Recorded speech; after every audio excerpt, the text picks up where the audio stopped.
Hi, I'm Sarah. And today I have one of my favorite people ever here joining me today. You guys, this is my sister, Katie. Hello. Yay, welcome. Thank you for joining me today. Thank you. Happy to be here. We never get to do this. We live on opposite sides of the country. We rarely see each other. And then when we do, we just don't do videos. We don't. No, Generally we don't. did a sister challenge in 2015. Can you believe how long that was? No, that feels like a different life. Yeah, it was. It was a different life. Since then, you have had two children. Too. My babies. You had my babies. That's right. I gave birth to your babies. You're Okay, welcome. not really. If anybody's like, wait, what? You should come pick them up. Yeah. Mhm. I'm on my way. Yeah. You had two babies. You also went into private practice. You Yes. are a dietitian. I am a dietitian. You've been most of your adult life, and now you have your own private practice, like Boss Babe that you are. Yep. Two babies and a business. That's a lot. Yeah. Yeah, I just have this one little business. I mean, you're busy. You're busy too. And you have your babies.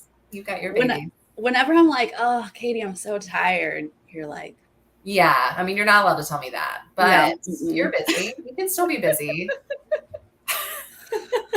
Oh, yes. Okay. Well, I wanted to do a few things with Katie today, one of which is revisit the sister challenge because, I mean, luckily for me, I have a horrible memory and I can't remember what we said. But so I'm going to ask us the same questions and see, like, have we grown at all? Have we changed? And do we still know each other? / did we know each other back then? I knew you really well, and you failed miserably with knowing me.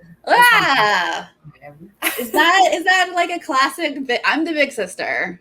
She's the big sister. I'm younger. You're younger, so you're just like obsessed with me. Is that? That is what it is. Is I'm like, what is she into? And you're like, I don't have time for that.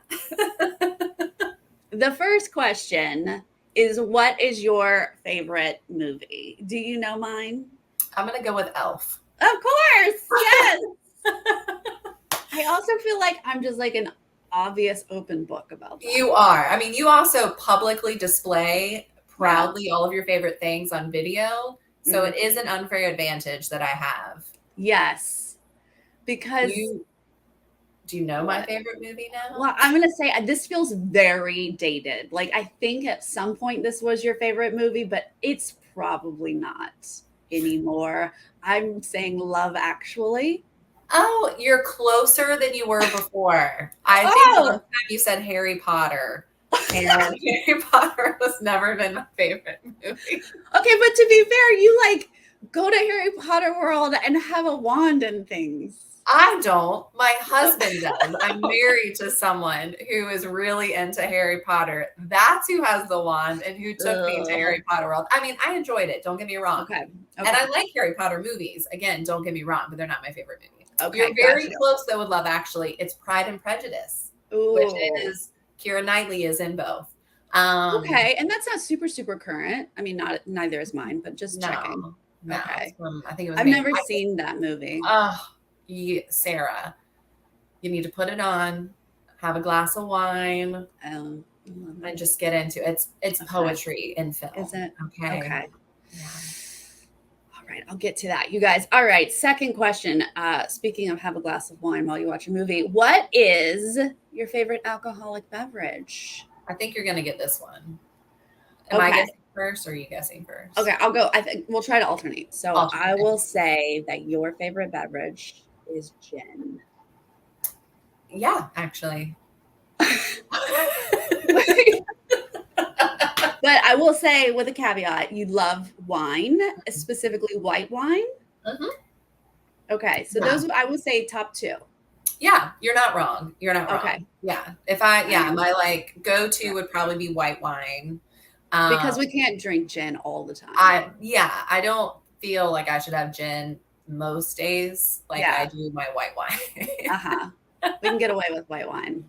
Yeah. in the middle of the day and whatnot. Yeah, exactly. It's like relaxing. But if I just had like a gin and tonic in the middle of the day at lunch, I don't know. People get judgy. They judge. They really do. All right. What's mine? I'm going to say bourbon. Well, bourbon. Thank you. Yeah, I feel like red wine has moved up. I do love me a bourbon. Yeah. But red wine is just easier to get. It is. And now that I've found a lot of red wines that don't give me a headache, it's a close call with the white wine because there's so much depth of flavor with red wine. Oh, love it. Love red wine. What is your favorite animal, Katie?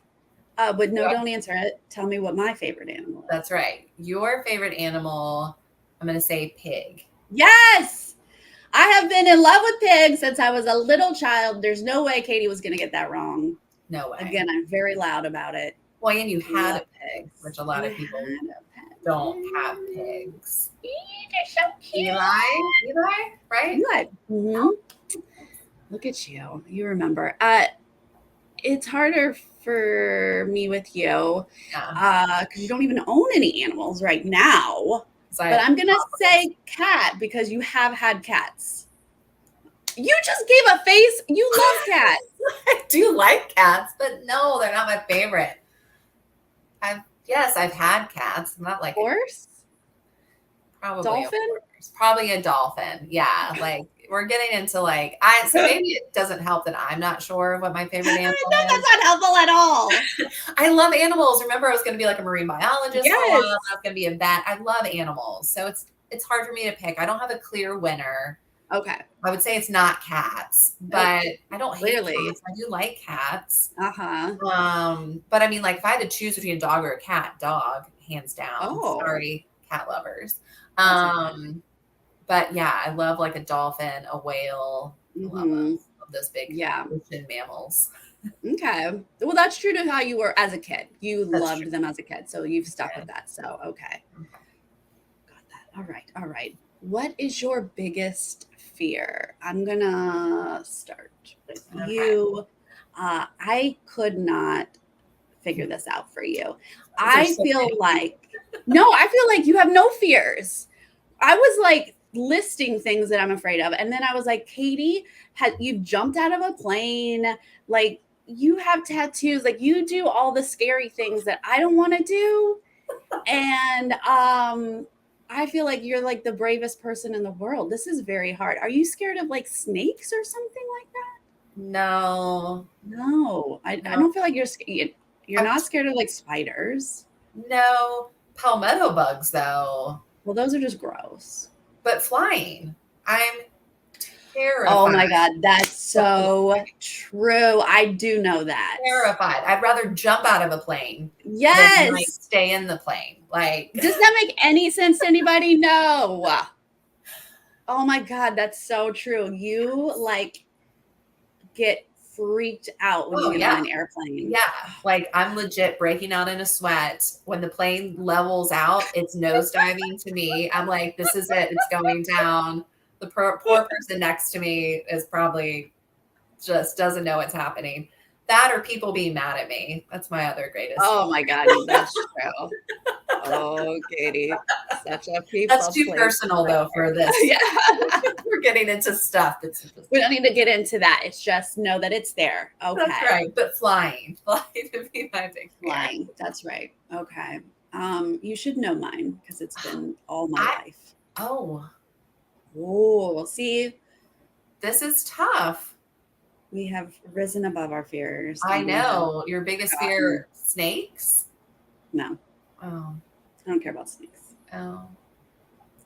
Diseases? The ocean? Oh, yes. Dang it. See, I should have known that. See? Yes. It's almost like it's just part of our character at this point. Yeah, right. That, like, you just know I hate to get on a plane. I just know you hate the beach, but we still do them. Yeah. So it's hard to like. Yeah. But good luck getting me in the ocean. That's true. You're not going to do it. You're not going to do that. Not fun. What is fun is a celebrity crush. So. Oh. I guess yours first. Okay. Chris Pratt. Oh, he's cute. Yeah. But no, Oh, there's someone above him. is it Will Ferrell? No, but I love Will Ferrell. Thank you very much. He's hilarious. Yeah. Ryan Reynolds is the perfect combination of Oh, hot and funny. he is. He Like Chris is. Pratt is attractive, but like He's he's not good. nearly as funny as And he's Ryan Reynolds. funny. Yeah. I do Mhm. like Ryan Reynolds. He's good. Mhm. I think your celebrity crush, I don't know his name, but he's the guy from Outlander.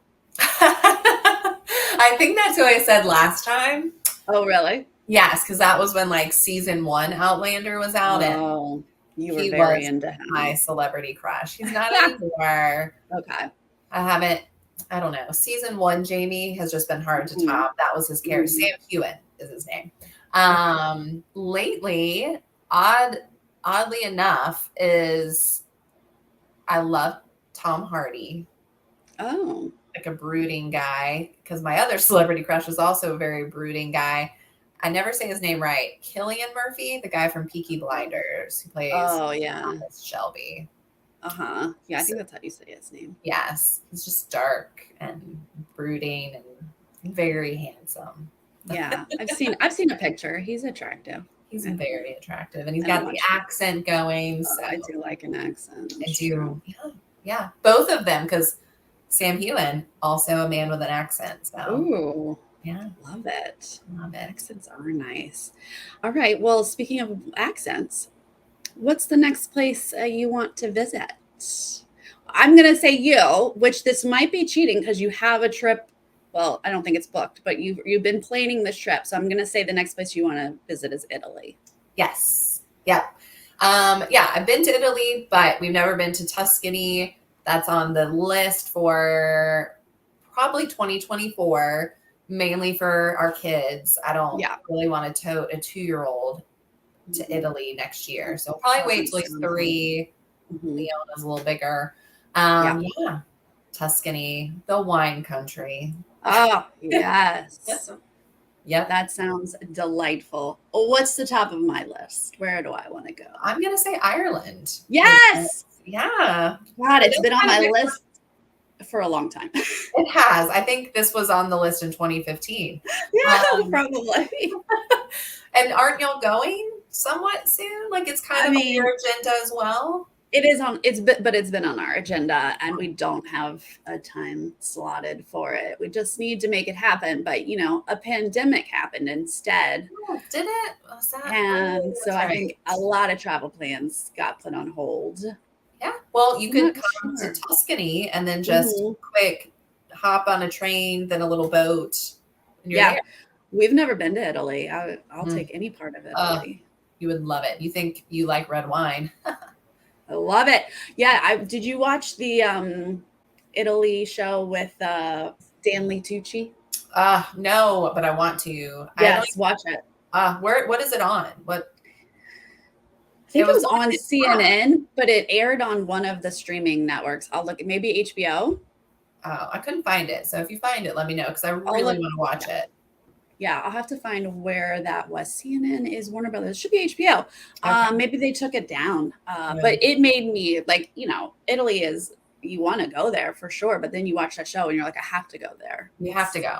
Yes. Yes. The pasta. Oh, just the food in general. Like, Oh, yeah. and the wine. Carb heaven. Carb heaven. And when we were there and we would go out to eat, they don't give you tap water like they do here. Mhm. And they're like, so you can get this bottle of water for like €7, which is like $10. Or you can have a liter of local wine for €2. Like, well, it's just economics. We'll take the $2. Right. I don't got the budget for water. Yeah, I'll take the liter of local wine. Thank you.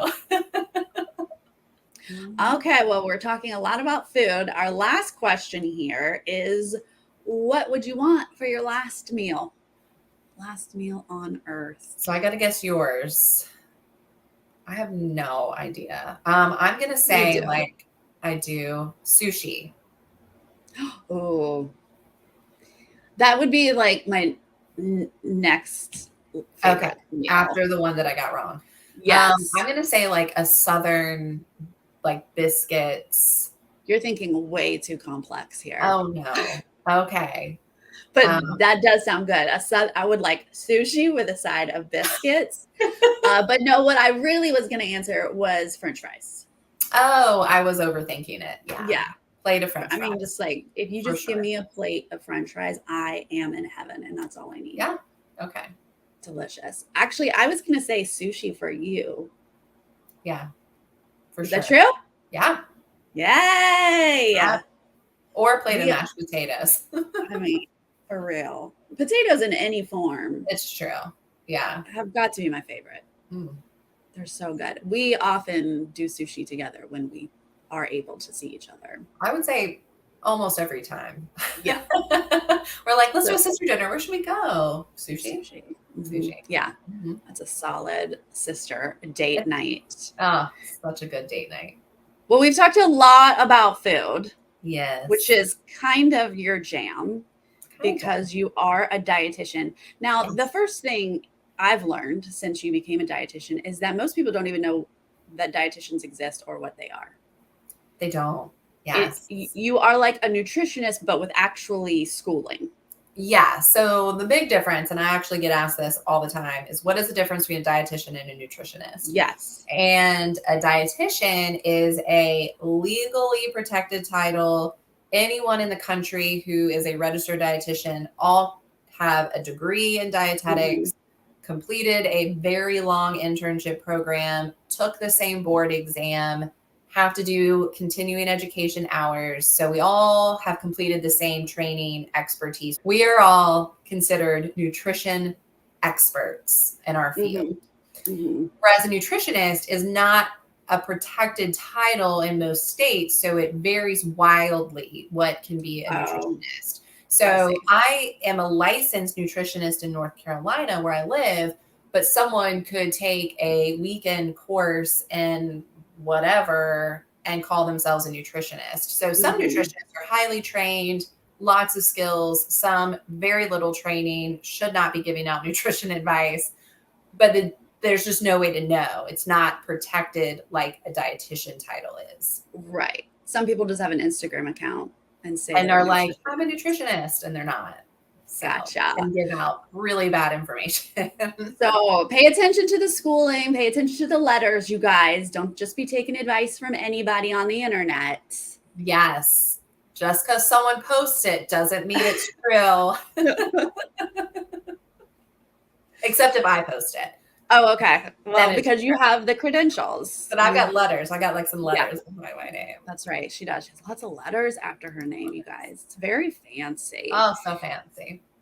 Now, because of this field that you're in, I have heard the word eating disorder and disordered eating are things you say, but I do not know what is the difference. Another great question, sis.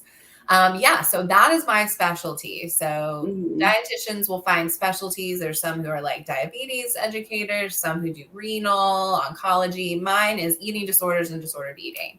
So the big difference is eating disorder is a diagnosis. So like it's a mental health diagnosis. So that's things like anorexia, bulimia, binge eating disorder, ARFID.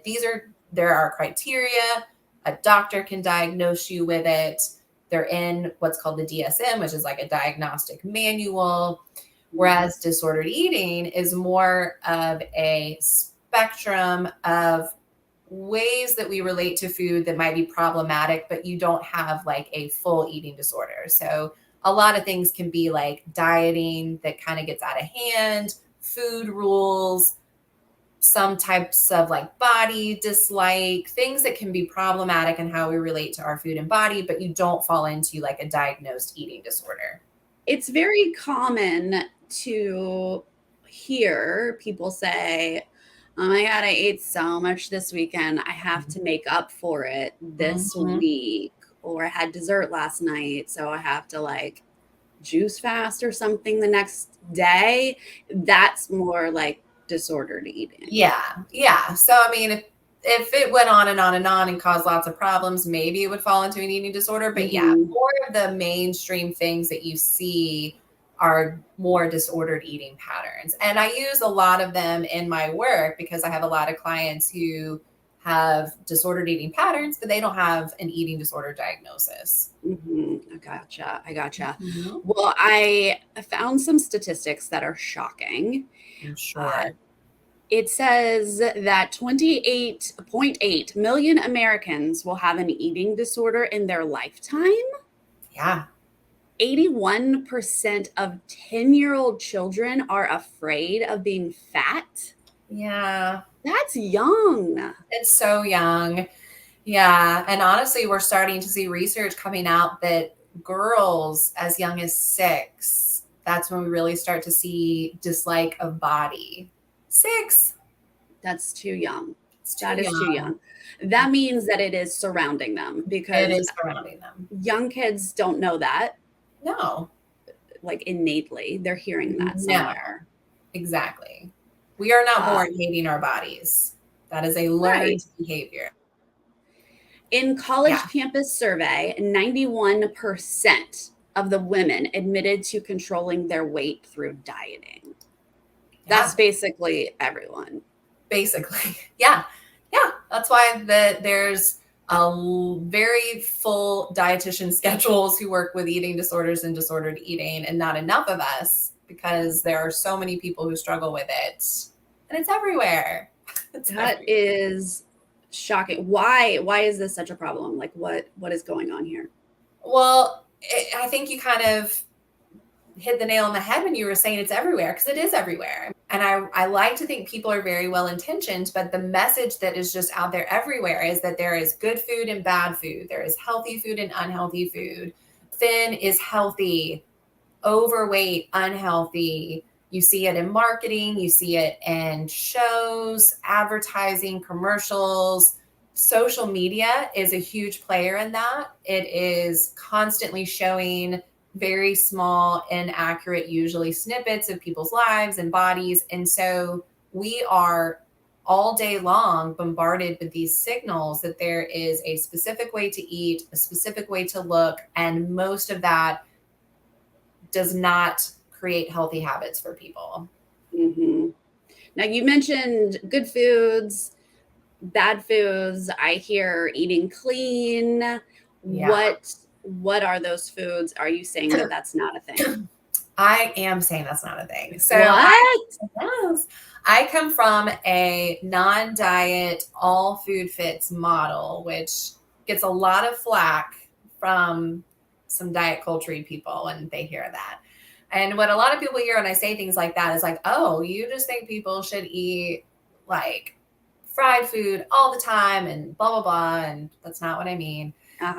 Basically what I mean is that all food is okay. And if we can strip away the moral connection and labeling of food, it all provides something. And there's not a lick of data that says a food in any quantity is unhealthy. If we were to eat certain foods in certain ways, in certain amounts, while we neglect certain other foods, maybe there'd be health problems. But to say just in general, donut is bad, apple good, well, we're really discounting tons of other information that would be helpful in that statement. If we only ate donuts, we might have some health problems, but having donuts sometimes not a problem. Not a problem, y'all. She said it here, loud and clear. That's right. Your dietitian said not a problem. Okay. We're going to give flack to the diet culture. They don't get to give us flack because they're the ones causing the problem. Yes. And it's all about energy, the energy with which we eat food, interact with food. If we're way more likely to have a very disordered relationship with a donut if when we eat it, we feel shame, guilt. I can't believe I'm doing this. We're more likely to eat in a fast, disconnected, mindless way. We're more likely to overeat when we are eating the donuts than if we're just allowed to have a donut as part of a balanced way of eating. We're more likely to eat in moderation, stop when we're full, and move on with our life. Mm-hmm. Right. That makes sense. I hear Yeah. you. All right. I have a couple questions here that some viewers sent in. So one of our viewers says that he gets sleepy every afternoon, no matter how much sleep he's getting the night before. Is there some sort of diet change or something he can consume to help him get through the afternoon slump? Yeah.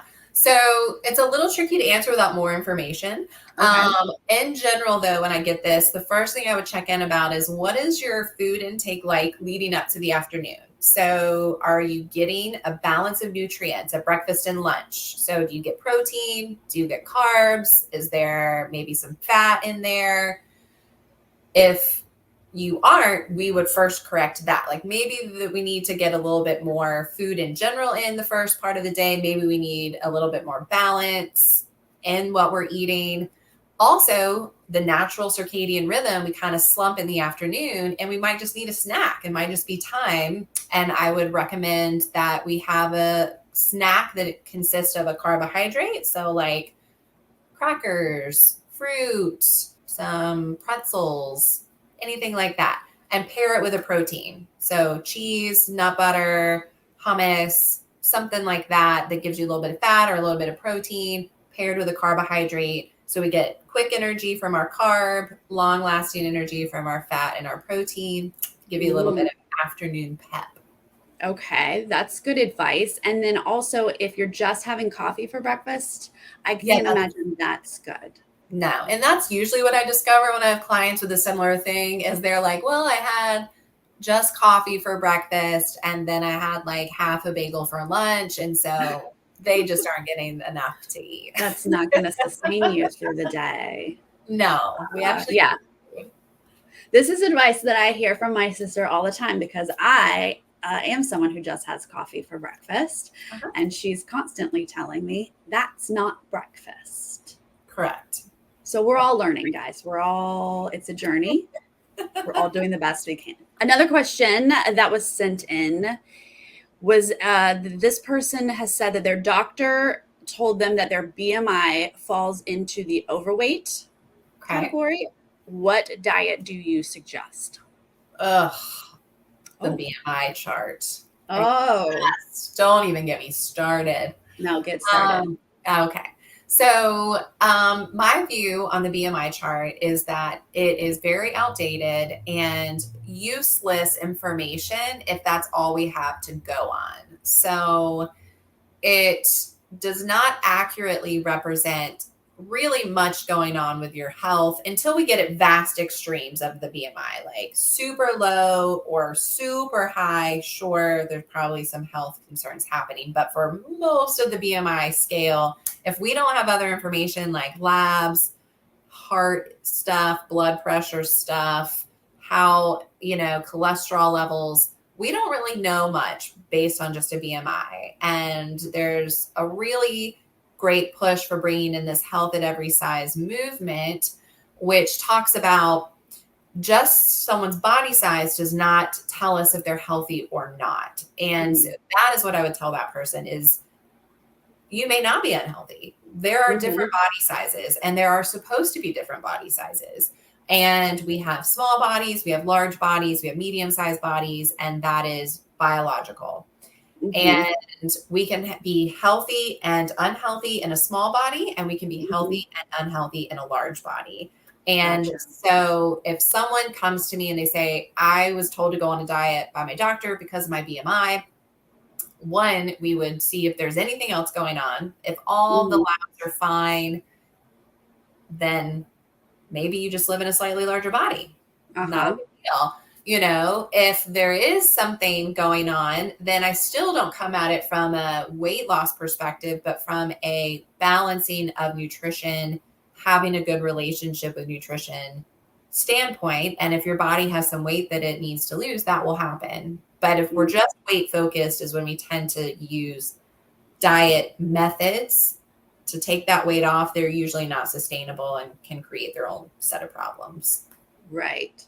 So you ultimately are not suggesting any diet. You're suggesting they find the A health. dietitian. Yeah. So I guess I didn't truly answer the question, but I would say seek out a dietitian and let them assess things. Really dive into what does your intake look like?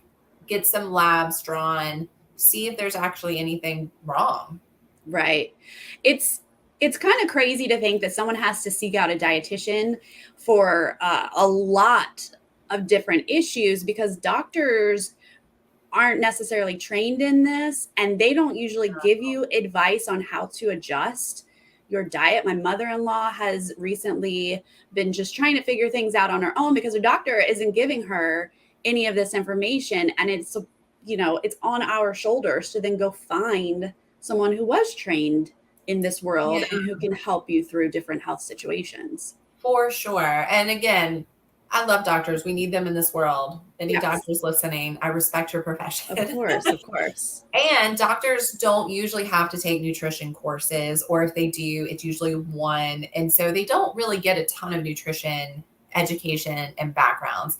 They really usually don't have eating disorder experience. So it is very important to advocate for yourself with your doctors. If you feel like something's going on with your relationship to food or your body, ask for a referral. Most dietitians, you don't even need a referral, so you can just look one up, ask questions. If a doctor does tell you that they think you need to lose weight, ask them why. Is there anything other than this weight that makes you say that? Is there anything wrong with my labs? Is there anything to indicate that I am unhealthy? How's my heart? How's my blood pressure? Unfortunately, we are a very weight biased culture.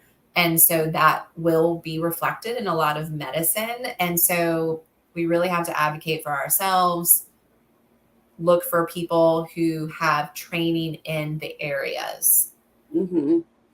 Now, another area that we haven't talked about yet, but I know that you work in this area, is with women who are pregnant or postpartum. Yes. I mean, that's a whole different nutrition and diet world. Yeah. It is. Oh, my mama's. Yes. Since becoming a mama myself, I just really saw how that system was broken in a lot of ways. We get seen all the time through our pregnancy, and then nothing. You get one visit after your 6 weeks, and they basically just look at your stuff and send you on your way. And I witnessed firsthand in my pregnancy how there was so much fat phobia, weight bias, and pregnancy. I had gestational diabetes in both my pregnancies, and there was so much misinformation, even within my doctor's office, about gestational diabetes, what causes it, a lot of fat phobia around that. And then afterwards, you're going through so many changes hormonally, physically, that shifts how we connect with our body. We are going through so much, and food can become either really helpful and healing, or for a lot of women, it becomes a really terrible relationship. And I love helping women reconnect with food in a positive way, in a nourishing way, and helping them just feel the best they can while being horribly sleep deprived and like losing your mind. Right. I mean, give them something. These poor ladies. Oh, it's a lot. It is. I just watch you do it, and it's a lot. It's a lot. Yeah. I think what you do is just so important in this entire world. You are doing the Lord's work, as some people would say. And I'm very proud of you for stepping out on your own and, doing your own private practice. You meet with clients, in person and over Zoom, which is a big part of today's world. Because we're sisters, you are offering a discount. Oh, yes. You guys, if anybody would like to reach out to Katie about her services, first off, you do a free consultation at first. I do. But then if they do want to sign on with you, Katie's going to offer 20% off to anyone who says they heard about her on Nerdtainment. I surely will. That information is below, and you do accept some insurance, so that's helpful for some people in some states. Yes, I take Blue Cross Blue Shield. If you live in North Carolina, Colorado, or California, I can bill your insurance, and most Blue Cross Blue Shield plans cover it 100%. I will eventually have licensure in other states, but I do take self-pay. I meet virtually through several different platforms. And yes, all of you wonderful subscribers to Nerdtainment will get a discount. Yes, because you're special people. Exactly. And if you need these services, don't hesitate to reach out to someone who actually knows what she's talking about, has the schooling, has all the letters after her name. Exactly. And you don't have to be a mom. You don't have to have an eating disorder to reach out. Sometimes it's good just to check in about, hey, I've got some questions about nutrition, or maybe I am creating food rules for myself that don't serve me. I should check in with someone like that. Right. You are that someone. If you are just listening to the internet, or you've just been hearing maybe your parents or people around you who are in that sort of cycle of, their relationship with food isn't great, it might be seeping into you. Yes. Let me help. You don't have to go it alone. No, you don't. That's right. Well, I love you, sis. I will put all of this information below for the people. Also, your Instagram. You guys can follow her on Instagram. Yes, please do. And I'll let you get back to your babies. Thank you. Good to see you, Sissy. Bye. Bye.